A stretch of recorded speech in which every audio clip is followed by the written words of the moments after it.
first time I heard Quran, I was crying. I didn't even understand what it was.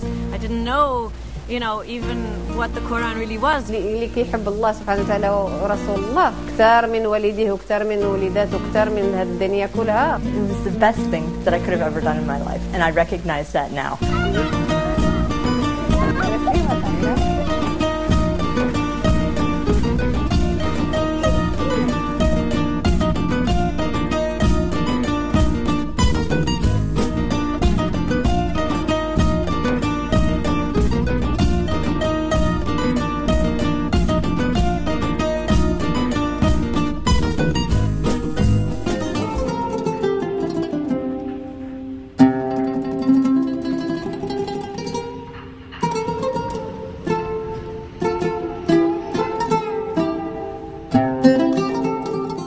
سميتي إلينا. كنت أنا أوكرانية أصلا، وكنت من عائلة ملحدين، وواحد الوقت دخل الدين المسيحية. كان دائما كان عندي في صدري بغيت ربي، بغيت إله، خصني نعبد شي حاجة. بقيت كنقلب كيفاش طريقي في الإسلام كان صعيب وطويل بزاف، وخصوصا في الغرب اللي الناس بعيدين على الاسلام، وداكشي اللي كيكتبوا في الكتوبه وفي الجرائد وفي التلفازه كلشي ضد الاسلام. سمعت شي شويه على الاسلام، ولكن سمعت حوايج خايبين، وكان خصني نقرا ونعرف بان هذا الدين هو دين الحق. قريت ولقيت بان هو دين النور، وهو المزيان للمراه، هو مزيان للوالدين والوليدات. كاين واحد الامن في هذا الدين. الحمد لله هداني ربي، ومنين وصلت تفهم بان الدين الواحد. بقاو عندي 3 ديال الاسئله: حجاب والجهاد والتعدد الزوجات، هذوك اللي ما كنتش فاهماهم. I was blessed with the opportunity and occasion to do the shahada in the presence of my father-in-law and my mother-in-law and my husband when we were actually visiting his family in Morocco.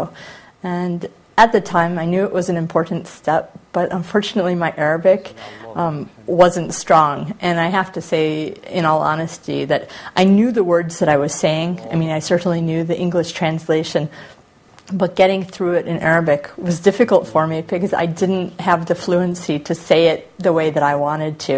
And I remember actually my father-in-law, he said the words and I repeated them because that was kind of the only way with nerves and so forth that I was going to get through it. And I believe that I broke down and cried because I just recognized that it was such a momentous occasion. But it was really special, and special that I was able to do it with him. الله أكبر الله أكبر أشهد أن لا إله إلا الله أشهد أن محمد رسول الله أشهد أن محمد رسول الله. So I think in a way I believed that there was a force, you know, that there was someone to... I did pray in my own way, you know. I used to ask a being to help me, you know, guide me what to do and not do. And I used to talk to, you know, my God, help me decide what to do and everything. So to me, Islam was quite easy to come to. I liked the direct contact, you know, you and God. الله سبحانه وتعالى جاب لي أسباب. واحد إخوان الشيشينيين، كنت مشيت لروسيا لموسكو ولقيتهم في واحد المسجد. كنت خايفة منهم، أنا كان عندي فكرة غادي يذبحوني وغادي يقتلوني وصافي، ولكن داروا لي مزيان، جلسوا معايا وشرحوا لي هاد الأسئلة بأن الجهاد هو ماشي قتيلة، جهاد هو جهاد النفس، إنسان غير يجاهد نفسه. ما بغيتش نصوم لا نزير راسي نصوم، ما بغيتش نصلي لا نوضي تصلي. الحجاب آخر حاجة اللي كانت صعيبة عليا شرحوا لي بأن حجاب هو حجاب القلب، خاصة المرأة تستر راسها وتستر نفسها. المهم حجاب بزاف ديال الحوايج في هذا الحجاب، ماشي غير درة. فمين فهمت هادشي كله قالوا لي خاصك تشهدي، وانا الحمد لله عامين وانا كنقرا في داك الاسلام جاتني سهله. خرجت شهاده بالعربيه ضعيفه، شهدت وبكاو هاد الشيشينيين اللي هما قويين واللحيه طويله ورجال، وبكاو مسلمين اللي حدايا حيت دخلت بشعر عريان ولباس غير اسلامي. بسم الله الرحمن الرحيم، الحمد لله رب العالمين، الرحمن الرحيم، مالك يوم الدين، إياك نعبد وإياك نستعين. مالا حينما أرادت أن تعتنق الدين الإسلام لم تكن بحاجة إلي كزوج لأضغط عليها أو أقربها إلى الإسلام، بل كنت دائما أحث على أن أتركها تأخذ القرار بنفسها ليكون قرارا مرتكزا على قاعدة صلبة.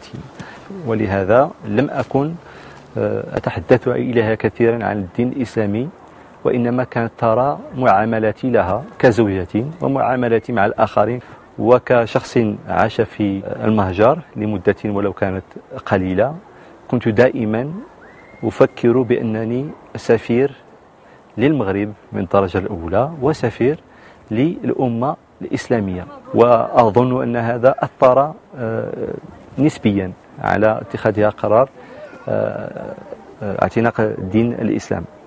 Adopting Islam was something that was very much my own choice, and it didn't happen initially after our marriage. It was maybe 2.5 years after we were married, and it was after a lot of thought and a lot of prayer, and finally recognizing that actually the message Islam gives and the beliefs that Muslims hold were the same beliefs that I had.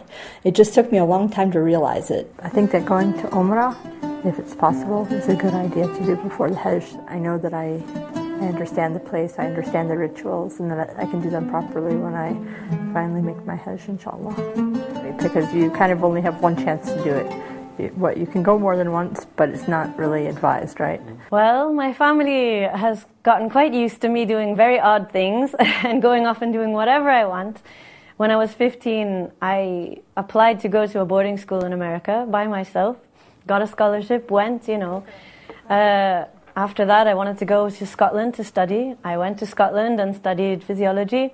After that, they got a phone call, hello, I would like to go to an aerobics and dance school, So I went and did a 1-year course in dance and aerobics. And while I was doing that course, I found an evening class in trapeze. And so I started doing trapeze. And after that, I wanted to do a circus. So by the time I rang up and said, hello, I'm marrying a Moroccan and I'm becoming a Muslim, I think they'd gotten used to me doing odd things. I think my path to discovering Islam and to coming into the religion was kind of a long one over many, many years. I was christened a Methodist and told my whole life that I was Lutheran because my mother is Swedish and that's the state church in Sweden. But I don't think I ever really knew what that meant. I knew that I believed in God. As a teenager, I wasn't really satisfied with what I was learning because it seemed that I was being asked to pray to someone who I didn't think was God.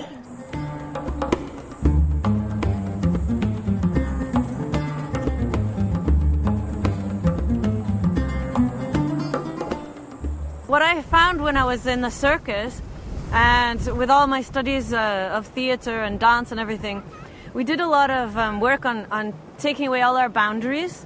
Like, if you have a problem with taking off your clothes, in front of a camera, or acting out somebody who's gay, or all these boundaries that you have that really designate who you are. We worked on getting rid of these boundaries so that you could take on any persona or act. But what I found actually was I kind of lost myself.